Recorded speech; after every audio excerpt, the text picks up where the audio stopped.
Bem, continuando a nossa audiência pública e dando início ao oitavo painel. Esse oitavo painel, nós teremos a apresentação do PROCON do Rio Grande do Norte, do Ministério Público do Espírito Santo, e como havia anunciado no final da primeira parte, também do PROCON de João Pessoa. Prosseguindo, portanto, eu dou a palavra, tenho a honra de dar a palavra ao representante do PROCON do Rio Grande do Norte, Dr. Kleber Fernandes da Silva. A palavra é de Vossa Excelência.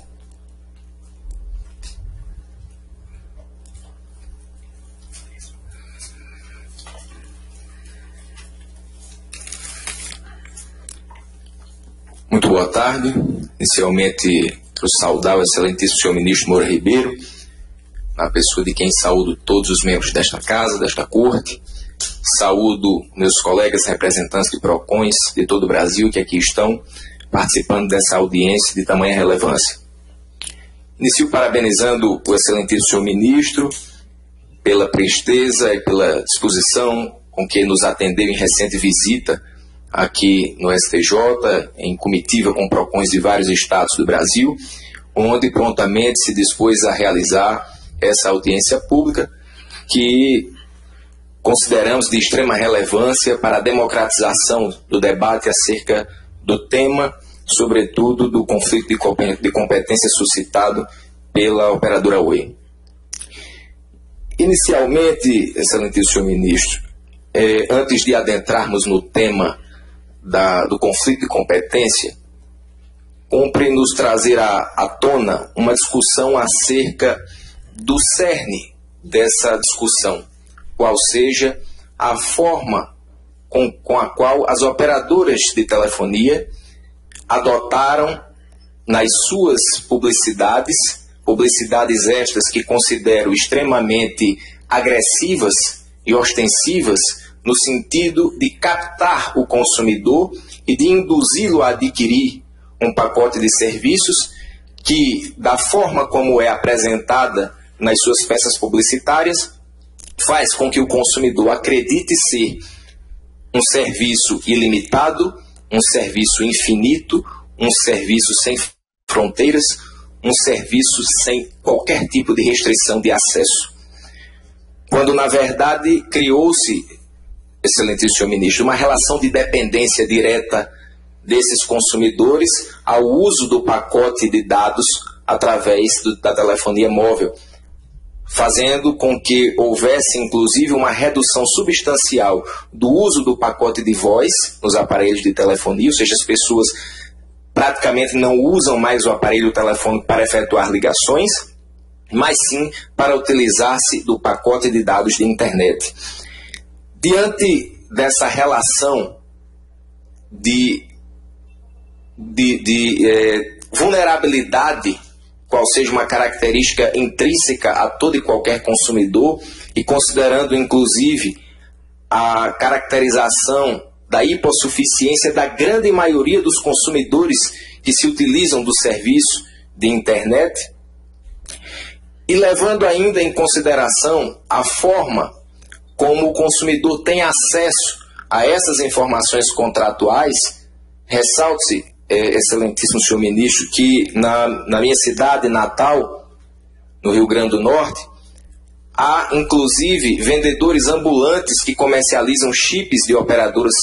para pacotes pré-pagos em drogarias, em estabelecimentos comerciais e até mesmo nas calçadas do Centro Comercial do Natal, onde ao adquirir aquele chip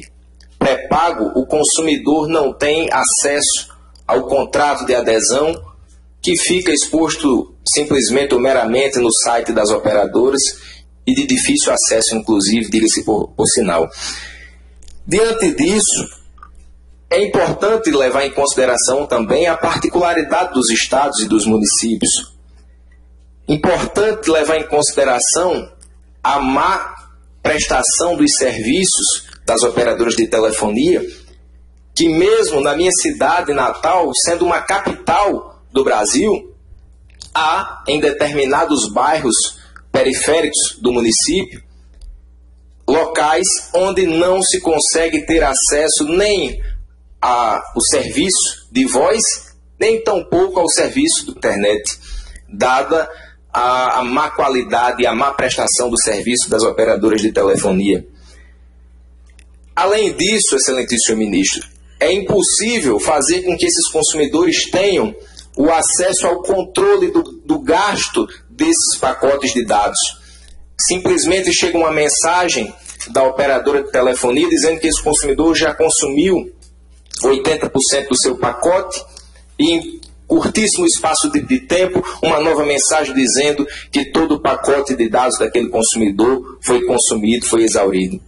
fazendo assim com que esse consumidor seja obrigado a adquirir um novo pacote de serviço, pagando uma taxa adicional para tanto, caracterizando-se assim uma afronta direta ao que preconiza o artigo 39, inciso 5 do Código de Defesa do Consumidor, onde faz com que o consumidor seja exigido a ter uma vantagem manifestamente, exigir do consumidor uma vantagem manifestamente excessiva, fazendo com que ele tenha que, mesmo tendo adquirido um pacote de serviços tido como ilimitado, ter que, a partir de então, adquirir um serviço adicional, pagando mais por isso. Afronta ainda o artigo 51, inciso 13 do Código de Defesa do Consumidor, pela caracterização da quebra, da mudança unilateral do contrato, o artigo 30 do Código de Defesa do Consumidor, acerca da clareza das informações, das características inerentes ao serviço oferecido, e, acima de tudo, afronta o artigo 6º, inciso 3º do Código de Defesa do Consumidor, que trata dos direitos básicos do consumidor, mais precisamente relativa à informação, e prevê que toda a informação deve ser clara, precisa e ostensiva para o consumidor.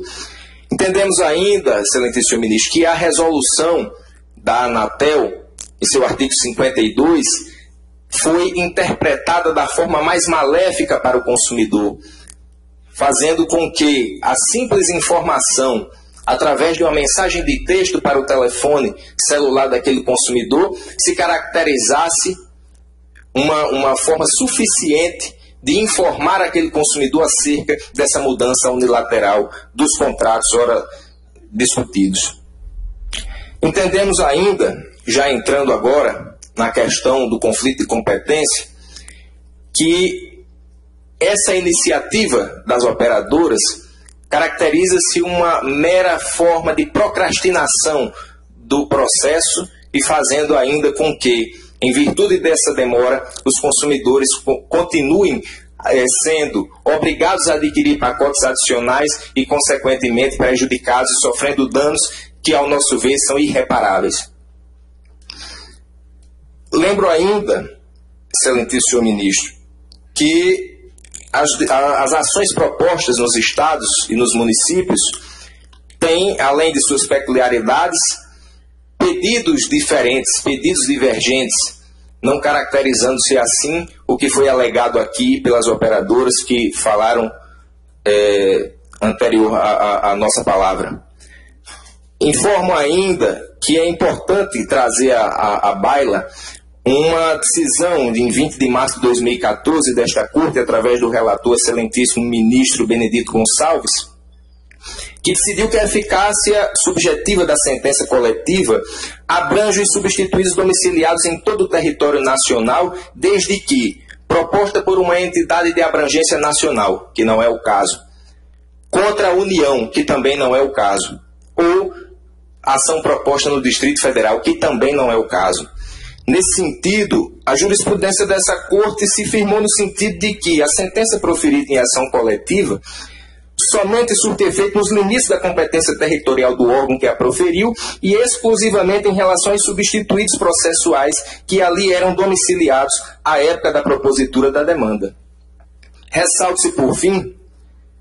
o que prevê o artigo 16 da Lei 7347 de 85, com redação dada pela Lei 9494 de 1997, que estabelece que a sentença proferida em ação coletiva faz coisa julgada erga omnes nos limites territoriais da competência do órgão prolator, motivo pelo qual o PROCON Municipal de Natal vem aqui expor o nosso posicionamento, acerca desse conflito de competência, no sentido de que as ações sejam julgadas no âmbito dos seus municípios, dos seus estados, no local de origem onde foram impetradas, respectivamente. Era isso, agradeço, parabenizo o ministro pela iniciativa e agradeço a oportunidade de vir aqui discutir tema de tamanha relevância. Muito obrigado. Eu reitero meus cumprimentos e minhas saudações ao representante do PROCON do Rio Grande do Norte, Dr. Kleber Fernandes da Silva, os meus agradecimentos mais uma vez e os meus cumprimentos.